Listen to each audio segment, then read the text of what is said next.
Welcome to Let's Talk Passion and Purpose, the podcast where we explore the journeys of creators, leaders, and visionaries who've turned their passions into purpose. Join your host, Nicole Thomas, as we dive into inspiring stories, uncover strategies for success, and help you take the next step toward a life filled with meaning. Let's get started. Hey everyone, welcome back to another episode of Let's Talk Passion and Purpose with me, your host, Nicole Thomas. I'm excited today because we have Wendy Angulo with us. Today, Wendy is going to share so many gems, and I'm excited to get the conversation started. Wendy Angulo, born in New York City and raised in Caracas, Venezuela, is a writer, essayist, and passionate community builder. With a law degree from Universidad Católica Andrés Bello, she returned to New York City in 1998 to start her legal career, but rediscovered her love for writing in 2011. Wendy is currently working on her memoir, Rebirth, Where It All Begins, aiming to inspire women facing life's many challenges. She is the creator of Canvas of Words, an art and poetry showcase, and founder of Wendy Angulo Productions, which supports and promotes the arts in Queens. Wendy has collaborated with multiple organizations, co-hosts Trailblazers the Podcast, and edited Lifting the Burden of Shame, a powerful essay collection exploring shame's impact in marginalized communities. Through mentorship and art, she's a driving force in creating spaces for creativity, community, and empowerment. Welcome again, Wendy. Thank you for joining us.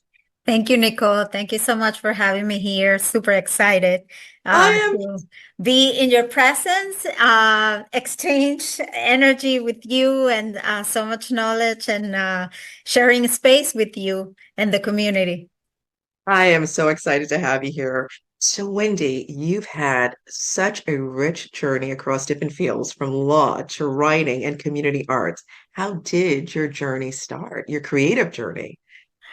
Well, my creative journey started back when I was a little kid. My parents always exposed me to art. My mom was an avid reader, which I inherited that passion from her. So she was a part of a book club. So there was always books around in my house. She always encourages us to participate in art, and also in the school where we went to, we participated in all these activities because it was a complement. And it's like, I always think that art, it's not separated from life. It's what complements a human being, your exposure to art, because it's also an experience that makes you relatable to other people and how you view life and the experience. So I will say when I was 7 years old, she gifted me my first journal, and that's how I started writing. And it was those journals with the locks. So, I used to write about my life and stuff. And then in school, I always put together events. I was always the producer and like talent shows and things like that. And also, I always participated in activities. I went to an all-girls Catholic school. So we always did activities to pay back to the community, to pay it forward. So, I tutor kids that they were in juvenile court. I was the president of the students organization. Then I was part of the Federation of Students in Caracas. So,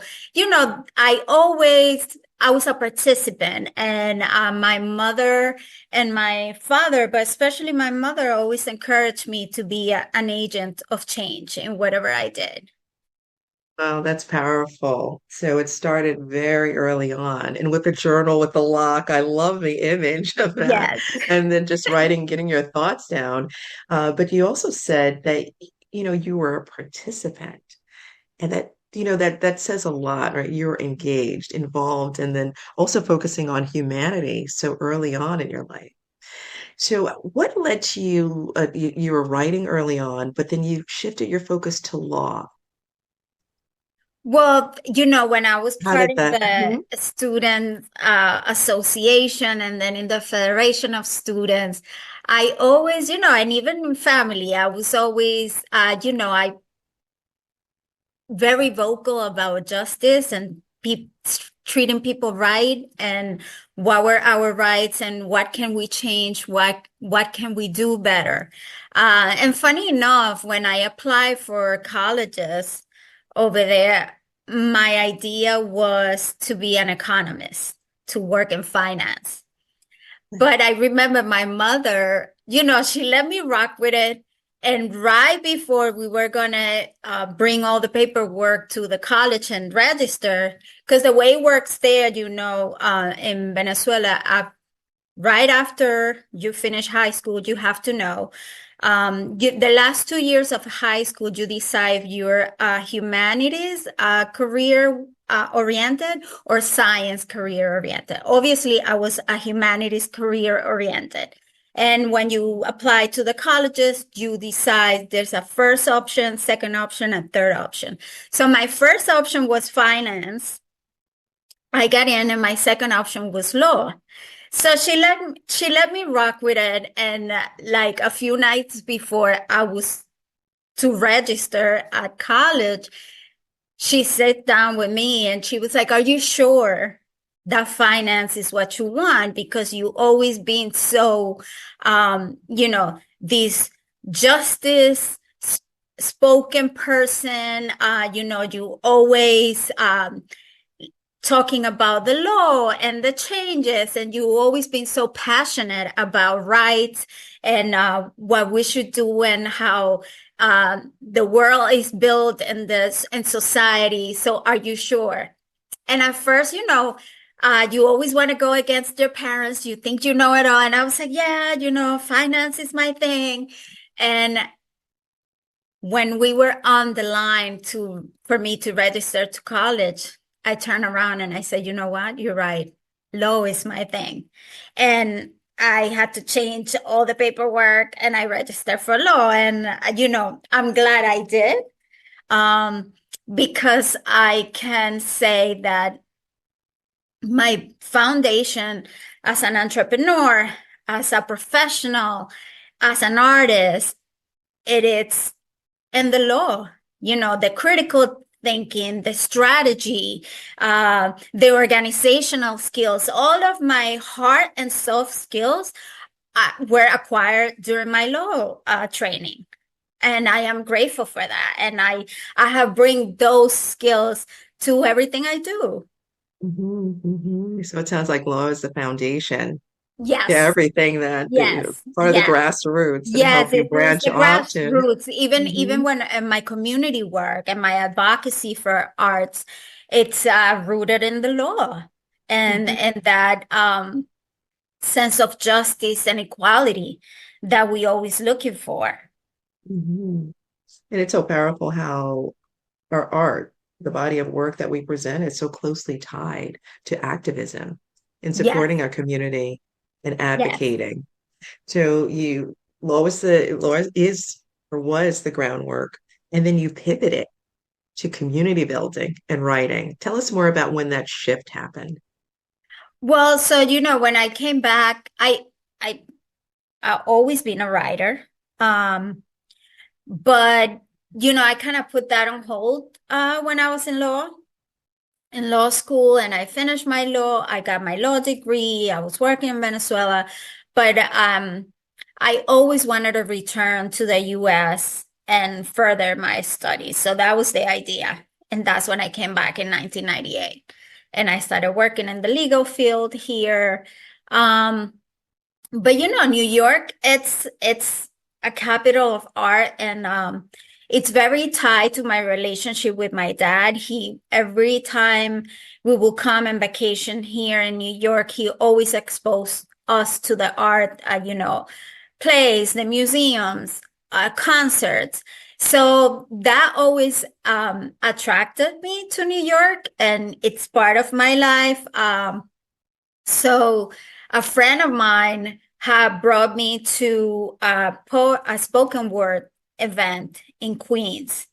And something happened that day, something shifted when I heard the women. There was it was a mix of men and women, but the woman's poetry was so powerful and relatable. as the things, we go through. And like, they were so powerful in expressing all the things that we go through, and, overcoming obstacles in life, and also how the heritage, and it was explaining a lot of what I was experiencing being raised in Caracas, Venezuela, and coming back in New York, and the culture shock, and the difference way of thinking and experiencing life, and how us as women experience things very different than men.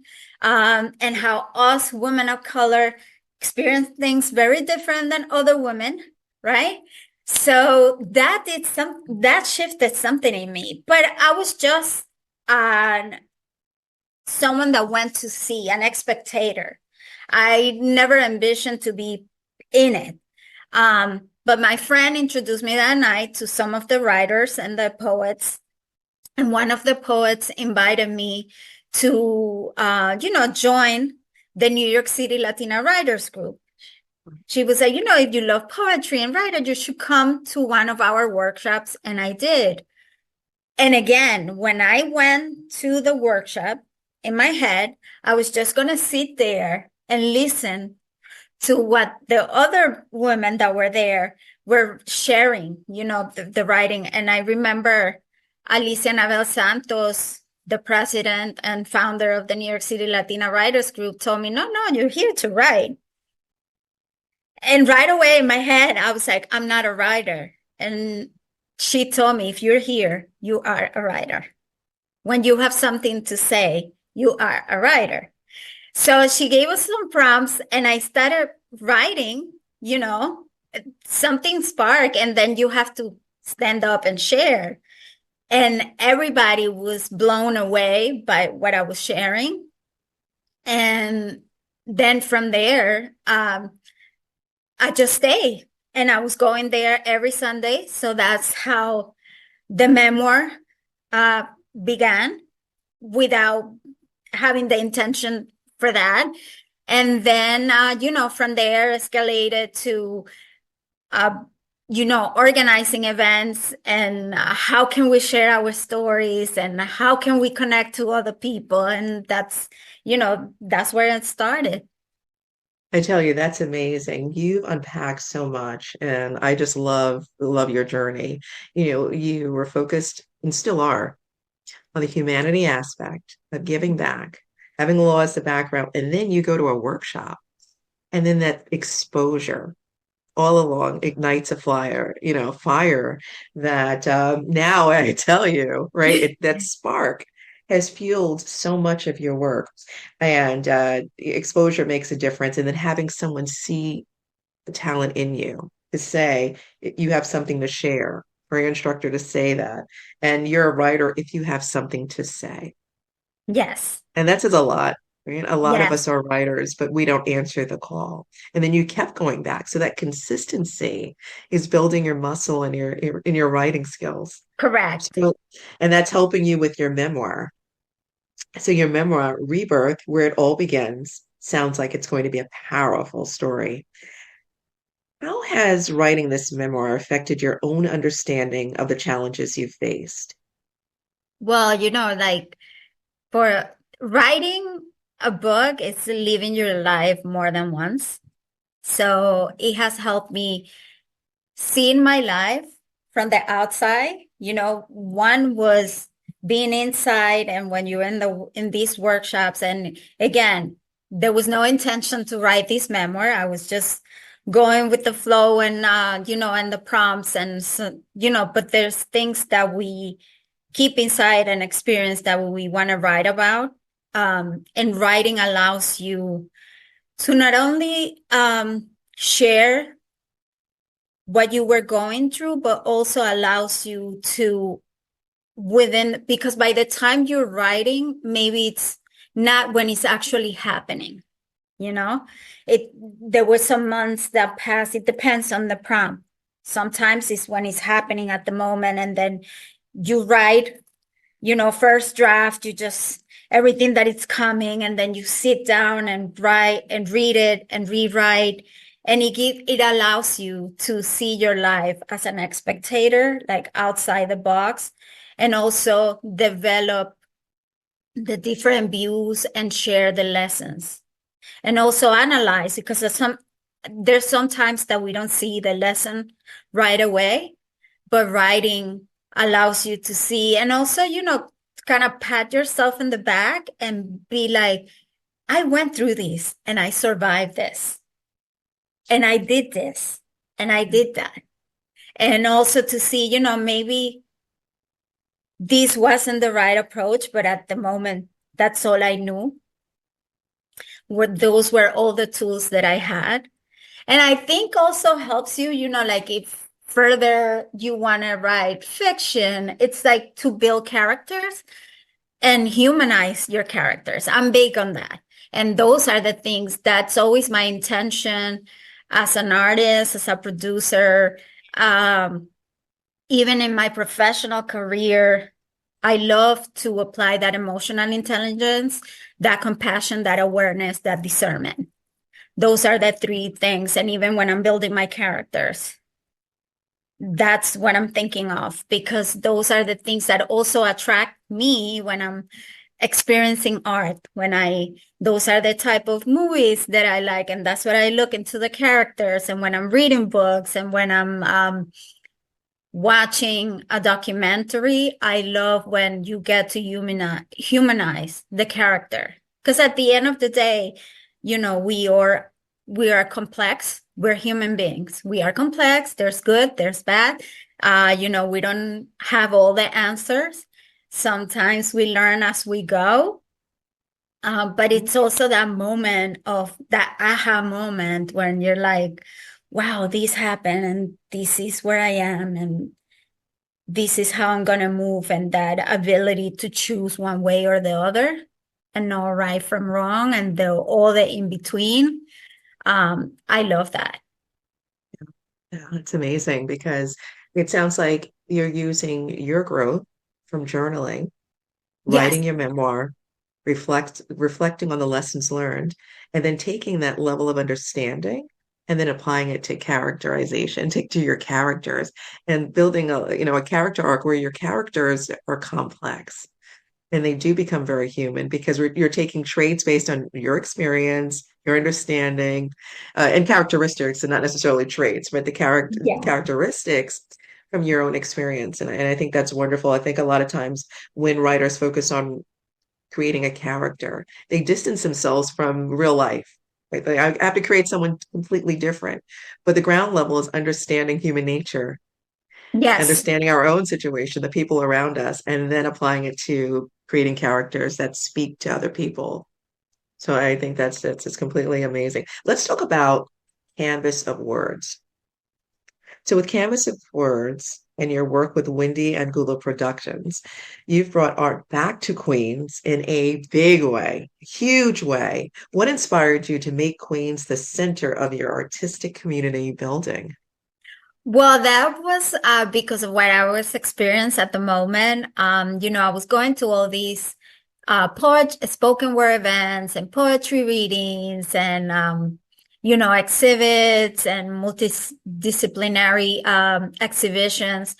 And when the host will ask, shout out the counties, I was always the only one from Queens. And I knew for a fact that Queens being the world's borough, that was not true. So I said, I have to find a way to bring all these wonderful people to Queens and also, give a space to the Queens artists that I know exist and that are emerging and that they've been, here for a long time. I want to give them that space, and that's how Canvas of Words was created.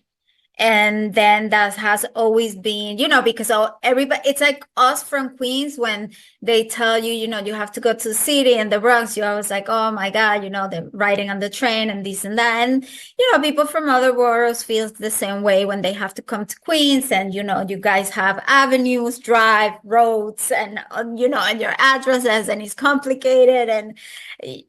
But I feel like when you, create something and is of quality and is relatable, people don't mind traveling around to experience that. And that was my idea. How can I make people from everywhere? And let me tell you, like, the first event was sold out, and we have people from everywhere. Connecticut, Rockland County, New Jersey, they all traveled to come and watch the show. And that was very fulfilling. And I think it also the idea was to connect the different writers. Because then when you do these things, there's magic that happens when you exchange this energy and this love for art. You also not only do you build community, but you create connections among these artists and vendors and people. And it opens opportunities for them to exchange, to create, to do things together. So that's always my intention. It's not a financial intention at first.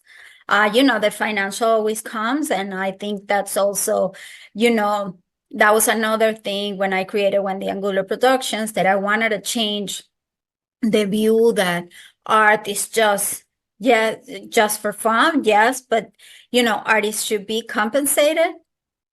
And there shouldn't be shame around that, or feeling sorry or feeling bad for asking to be compensated, and rightfully compensated, not like, an honorarium, like a tip. No, it's your time, it's your art, it's your exchange of energy with other people, and it should be compensated. Making sure artists understand their value, and then they ask for what they're worth, knowing their worth. So I just want to say thank you for creating this space for artists to connect, because there is a lot of synergy and energy, a lot happening when artists get together, just like-minded people working towards a common goal, which is to express themselves through their art and overcome challenges, right? So that is just amazing. And then you talk about shame. Okay, in your work, like lifting the burden of shame, explore some difficult but universal topics. What led you to want to address shame? Well, because I think that shame is universal and we all experience. And when I first started writing, and I was always in groups, amongst group of women, and that was like the common denominator: shame about your body, shame about your knowledge, shame about your financial situation and growing up and your heritage. But there was always this shame. There was one common denominator. And we don't talk enough about that. And when you learn and how you overcome this shame, and you get to celebrate yourself. Because I think also because of what we have experienced, and society has created these shames, these standards of how you're supposed to live your life and move around in the world, that it also has adapted our mind to feel ashamed to celebrate our wins. Yeah. And I wanted to change that, because there's nothing wrong to celebrate yourself. It's not egotistical all the time. It's not. You did the work. You put in the work. You should celebrate, and you should feel good about celebrating that. So I did that, and then, the feedback was amazing when I reached out to the writers, because these were women that, as I was going to these different workshops, I was listening to their stories, right? And then I reached out to them, and I'm like, I have this idea and I want to do this. And then on part 2, because at that time, I was raising Justin. Now he's an adult, my son. I also know the men experiencing shame, and our men of color experience shame, but they haven't been given a space to talk about that. Because then again, society says that, man, you're strong, you're not supposed to cry, you're not supposed to be vulnerable. And I wanted to tap into that vulnerability. And that's when I reached out to men, because some of them I knew personally. So I knew their stories and I knew how powerful. And I was like, I need you to write. And it was very difficult for them and for women and for the BIPOC writers that also, and the marginalized writers that were part of the project. But I knew, because that was the intention, that when people read, regardless if you were a man, a woman, transgender, you were going to relate to that. Because at one point in your life, you have experienced shame. So I also wanted to lift up those people by reading these stories and knowing that they could overcome the shame as well. And that was the feedback that I got from all the writers, that they felt seen. And that's important. I tell you, that's amazing, because a lot of people do sit with shame, and shame keeps us from moving forward. Correct. We shrink in shame, and then we sometimes sacrifice. If we don't get unstuck, we sacrifice our purpose because we're so Yes. focused Yes. on trying to protect ourselves. Yes, because that's the idea of shame, to dim your light, to make you feel small. So then, the idea of the project was to tell you no one has the power to dim your light. And you are here for a purpose. And you are here to be free. And that's, for me, then again, that's part of like the lawyer in me. We are here to be free. We are here to be free. And be who we are, and be unapologetically about that. This is who I am, and I love all of me, the good, the bad, the flaws, the greatness in me, because I am a constellation. I am made of many things. I'm a constellation. I am made up of so many things, right? Yes, I mean, Because I'm we not are perfect. created. Yes. I Mhm. have good and bad moments. There have been things that I have done the right way. There have been things that can I do it better? Yes. But at the moment, this is what I did. And yes, I'm going to analyze. I'm going to realize, can I do better? Yes, but I'm not going to beat myself for it either. Mhm. Yeah. And we shouldn't. And sometimes we do. And because And we society do has that projected, right? often. And, and we Yeah. allow also people to make us feel small and like, you're wrong, you're wrong, you're wrong. Mhm. Mhm. Right. Other people's perception of us. Tell me, Wendy, what's coming up, because like I said, you've unpacked so many gems, you've shared so much knowledge. Wendy, how does someone get started, whether they're dealing with shame or they just want to jump into writing to overcome challenges? How can someone get started in I moving think it's forward? just, for me, I don't have a structure. I'm not like, there's some writers that will tell you, you wake up 5 a.m.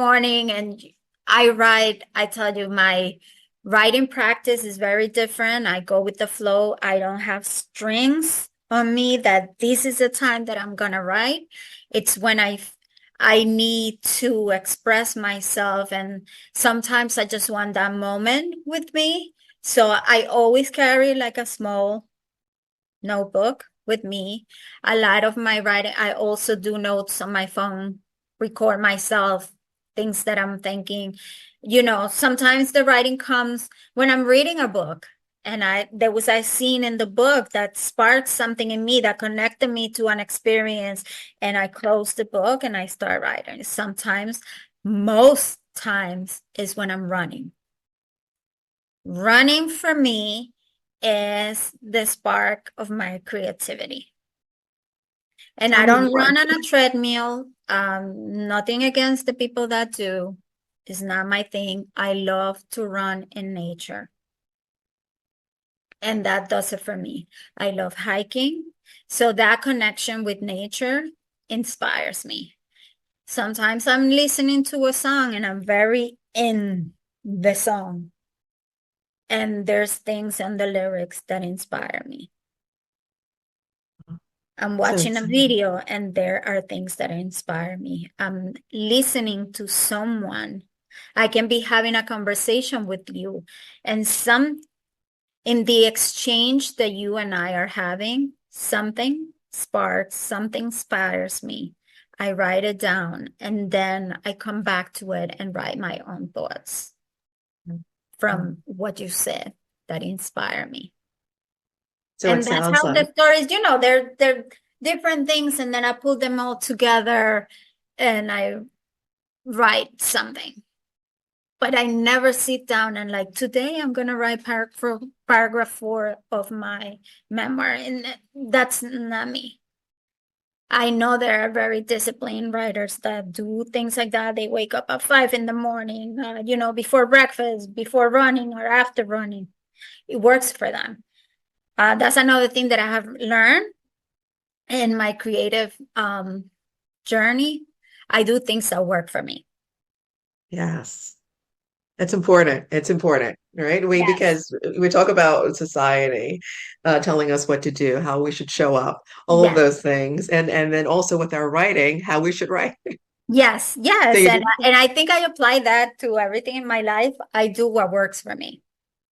I always call myself a lifelong learner. I love to learn. I love to learn new things and explore. But I also know that even though I can learn certain things, I never call myself an expert on those things. And there might be things that I learn, but don't work for me. And I'm okay with that. So you also have to know what you're good at and what you're not. Yes, you do. You do. I might know PowerPoint, but I'm not an expert. So if there's someone in the group that is better at doing presentations, that's the person I will assign the presentations to. Although I can do them, but that's not my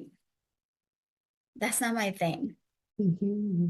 I know it because I always said, remember when you took my business of art class, when you attended the class, I always told all the artists and entrepreneurs, it's good to know everything that has to do with your business, even though you're not an expert and you still have to hire a lawyer, but it's good for you to know so no one can come and act like you don't know what you're talking about.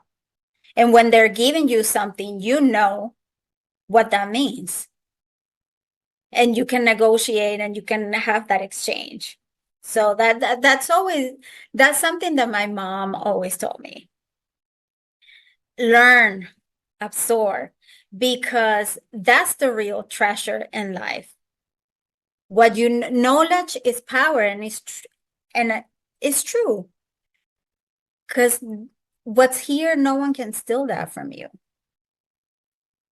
That's true. That's true. That is so true. So, Wendy, learn and absorb, right? That's the real treasure. Keep your ears open, right? Yes. Because the source of inspiration is everywhere. It's correct. Everywhere, but we have to be present and open, receptive, and listen. And being okay. I tell you, being okay with not being good in every area and knowing when to delegate. I think a lot of times we try to take control and do everything. And then we want to be perfect. But it's okay not to be perfect in every area of your life. Yeah, it's about surrendering. You have to surrender. You do. And all process, you have to surrender. You do. Because it's of human nature to try to control because we also are afraid of failing. So if I have the control, I will not fail. Not true. Yes. Control is closely tied to definitely fear. And Yes. fear is tied to shame, perception of others. I tell you, pulling the thread through, you've done such a wonderful job in helping us understand how all this is connected and then how we can use our art to heal. I do want to switch a little so that we can talk about Operation Gratitude. Can you tell us more about Operation Gratitude? How did this project come to life? And what impact has it had on you and your son, Justin? Well, Operation Gratitude, that's a project very dear to my heart and Justin. I was a single parent raising Justin, but I was very fortunate and privileged. I didn't experience any financial hardship, but obviously it was just Justin and myself. So during the holidays, we were always invited to, friends, families, houses. So when I didn't have to spend money on Thanksgiving dinner, but I knew that was not the case for many women like me. So first, I wanted, and that's the way I was raised and I was exposed. My family was big on paying it forward. Because we were born in privilege. So we knew when, like I said, when growing up in my Catholic school, we were exposed to that also. Because that they wanted to teach us to the value of things and not to take for granted, the blessings that we have.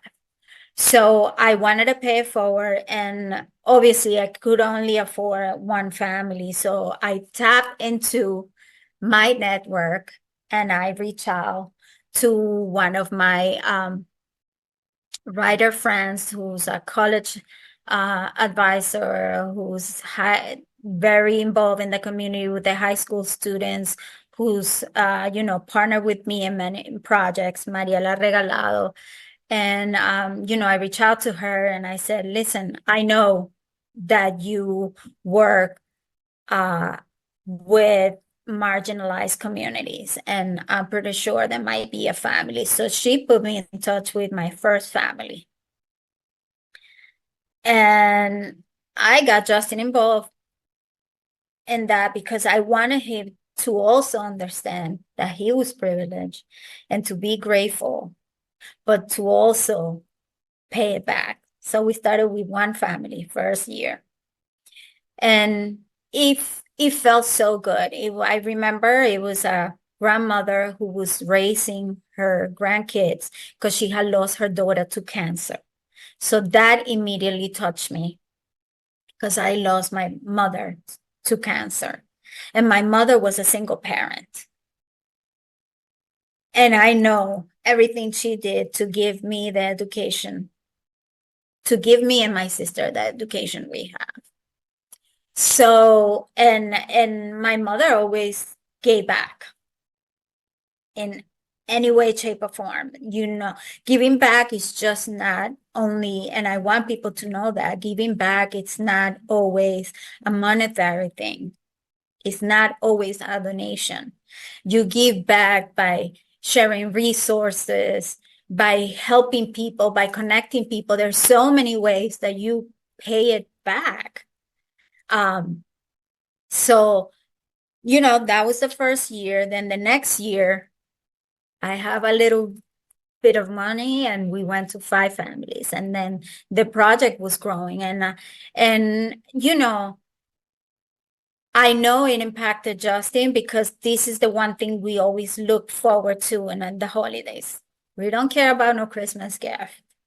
Though, once September hits, we always thinking about Operation Gratitude. And during COVID, that was one of the most fulfilling experiences because we were able to help over 200 families that they were experiencing hardship. So we went from Thanksgiving, providing all the items for that Thanksgiving dinner, to COVID, where we provided coats and hygiene products and food, because people didn't have jobs. They had lost their jobs, and the country was not ready for COVID. And right away, I was like, how can we help? And again, I tap into my community. I have been very blessed to build great relationships that I know when I set up a call of action, everybody responds. And now the project has grown where I have partnered with organizations, and we are helping children that are going through cancer and they don't get to see their families during the holidays. So we provide them with toys and, coloring books and things like that. And then again, we partner with Mariela Regalado, and then we also helping children in the Dominican Republic. So that's something that for me, it's my legacy. And that's Justin's legacy. So it has impacted him tremendously. And I know that when I'm not around, he will continue with the project, because that's something that we have spoken about, and he believes in that, and it makes him, it does something to him. Mm-hmm. Creating legacy, right? Yeah, and that for me, beautiful. it's what matters the most. Mm-hmm. That project. I can hear the passion in your voice, and it is just so wonderful to know that, just the mindset, right? Know that you have instilled these values so early on in your son, right? To create a legacy of not just thinking about himself, but other people. And so the mindset of how can I help? And not only thinking of help from a monetary perspective, but the resources and the ability that we can give back, and knowing full circle that it comes back to bless you and your community, to expand you, to help even more. Yes, right? Yes. Because then, you also have created this exchange, people that have participated. And, October comes and I already have people like, what are we doing this year? Let me know, when is the post coming up and things like that. Or, teacher friends, hey, I have this family, I have that family. And, that's the one thing that I want to grow bigger and bigger and bigger and bigger. And, but I trust the process. I'm not rushing. It will come. We started with one family, and we started Thanksgiving, and we have transitioned from Thanksgiving to the holidays. And then we will transition, to other things, and maybe creating programming, free programming for children of marginalized community. That will come. That's my wish. It will come. Trusting the process. And you mentioned earlier in our conversation, surrendering. So it sounds like you're going through the process one step at a time, and letting things unfold as they need to. Yes. There's a season for everything. So, Wendy, I do want to ask you, first of all, thank you for everything that you're doing for the community, giving back, and also inspiring hope in others, that they too can give back. If it's not from a monetary perspective, it's from a position of whatever you have, you can share that knowledge, that wisdom, to lift another person, help them grow. What advice do you have for someone pursuing their passion and purpose? I will say just be intentional. Be intentional with whatever it is that passions you, that you're passionate about. Be intentional, and things will align. And I'm big on energy, and that energy will bring the right people to you. Like, move with intention in whatever you do. That's what's worked for me. I move with intention. Don't fall for, what's trendy. When you see something What does speak to you, your soul, your belief, your foundation? Can you relate? And once you answer all those questions and they're yes, then that's what it is. So then you connect to those organizations, to those people, to, to that community, and then you build. But intention, for me, it's everything. So follow that intention, follow your intuition, and do the work. It's just not going to happen overnight. And understand that it takes a lot of work. The first year, the first month, the first year, the first 3 years, the 5 year, they're going to take an amount of work from you, an amount of energy, of organization, of putting together your skills, and be honest with yourself. Can you do this? Don't, set your own deadlines and standards, and also be respectful of your passion. If you want it that bad, you are going to do it, but also understand that it's not just the want, it's the action that you have to put in it. Yeah, it's important. Faith without works is dead. You can believe it.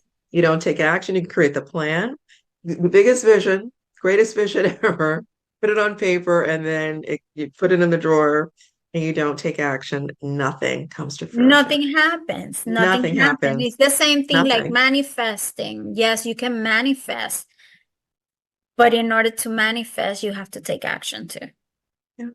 For it to happen. Because your action is what's going to bring all the elements together for that to flourish and happen. And understand sometimes, there's going to be failures in between. There's going to be rejection, but rejection is redirection. Yes. Rejection is redirection. Because that rejection, you're going to learn from that, and you would redirect because sometimes we want things and we have this idea, and the man upstairs is like, yeah, you go with that. That's not what it is. And then something will happen that you'll be, yeah, this is not working. So it will redirect to the thing that will work. Oh. Truly believe that. So what's next for you, Wendy? Well, so we're doing Operation Gratitude again this year. I've been working on the memoir, but right now, I'm just trusting the process and see there's a lot of things that I want to explore. Film is one of them, but I'm learning all that comes with it, and script. I'm big on documentaries, so that's an area that I would like to explore, but we'll see what happens. Well, I'm excited to hear what's coming next, to learn more about the documentary that I'm sure come out of your research. And so, Wendy, how can we find you? What platforms are you on? Your website? I have my website, WendyAnguloProductions.com. I have my Instagram. I have my personal, Lioness Moon 75, and I have my Twitter, Wank Productions. So that's where you can find me. I'm always open to collaborate. But I also had learned that I don't have to do everything at once. And there's a timing, so I'm big on timing. And sometimes you might be able to you might reach out, but the timing is not right. But I still, I always love to connect people, and I don't, if it doesn't work for me, that's fine. But I will connect you with someone that you will align with. So I'm always happy to do that. I know, what's meant for me is meant for me, and what's not is not, and I'm totally okay with that. That is powerful.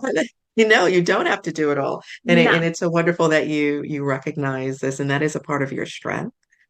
So I just want to say thank you so much, Wendy, for being a part of this, podcast, for joining us, for sharing your journey. I've learned so much, and I know I'm going to walk away with my ears open, right? And always with a posture of gratitude, but also asking, how can I help? And thinking about community, humanity, because it's so much bigger than me. It's bigger than you. It's about helping each other. So thank you for bringing that to the forefront, and so glad to have you with us today. Thank you again. Thank you, Nicole. Thank you. Thank you for having me, for giving me a platform to share my journey. And I hope that the listeners and the viewers walk away with that sense that they can follow their passion, that there's so much growth as a person when you follow your passion, and there's so many things that come. And I also hope that they know that building community is important. There's so many things that come. I'm very grateful for the connections that I have built throughout my career and my life. Those are connections that have opened the doors for me, and I'm grateful also and honored that I have been a part of other people's journey by opening doors that have allowed them to follow their passion. So I think that's very gratifying. So find always, the beauty in that, the gratification. Now you don't need somebody to post, but know that what you do impacts people's life one way or the other. So for me, that's the legacy. That is wonderful. Well, thank you again, Wendy. And hopefully you can rejoin us later on to tell us more about Operation Gratitude. Yes, I know that's definitely. it's coming soon. So thank you Yes. again. Thank you. Thank you for joining Let's Talk Passion and Purpose. I hope you're leaving inspired and ready to elevate your journey. Remember to subscribe, rate, and share if you enjoyed today's episode. Stay connected, follow your passion, live purposefully, and we'll see you next time.